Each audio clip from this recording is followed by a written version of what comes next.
Okay, to install the BCD through wall fitting on your BCD, and this is again a Sherwood Silhouette from about 2011, the first thing you have to do is get rid of the remains of the old one. They are glued in, but the glue is not, at least on this one, not terribly hard to get around. You can basically by hand peel off the residual pieces of the original BCD fitting. So I'm not going to shoot all that, but go ahead and pick all those out and remove them from your BCD. I now have all the remaining plastic residues and bits of the old fitting removed, and there's quite a bit of them here, as you can see. And for good measure, I've gone ahead and wiped this down, make sure there's no residues left, and actually got a vacuum hose and sucked out any bits of debris that might have been left behind. So we're ready to start the installation. So this is the larger part of the through wall fitting, and it fits through the hole, just like the old one did.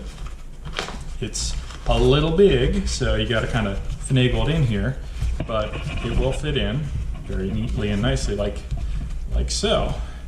Once you've got that in and squarely centered, go ahead and take the nut, and with the ribbed side down, thread it on to the through wall fitting. It's a very fine thread, so be careful you don't cross thread it while you're getting it started. For holding the through wall fitting in place while you're tightening the nut, a 16 millimeter hex bit or Allen wrench will fit into the hole there to give you a means to hold that in place.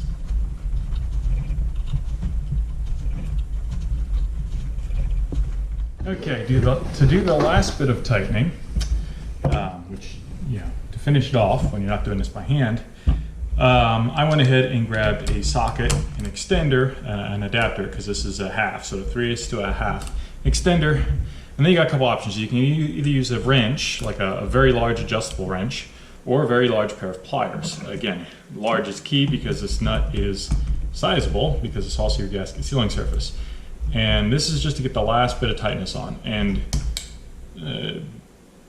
caveat here, don't over tighten this. This is plastic. You've got O-rings there that are going to seal for you, so you don't need to crank this thing down. You just want it snug so that it's not going to leak.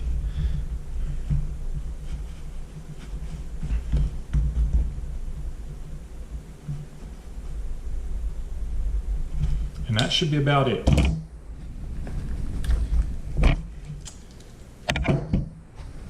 Okay, now we'll take the O-ring out of our old one, or the gasket, not the O-ring, and again place it with the divoted side down right on top of your new one. Then you can take your filler hose and thread it on right on top of the new fitting.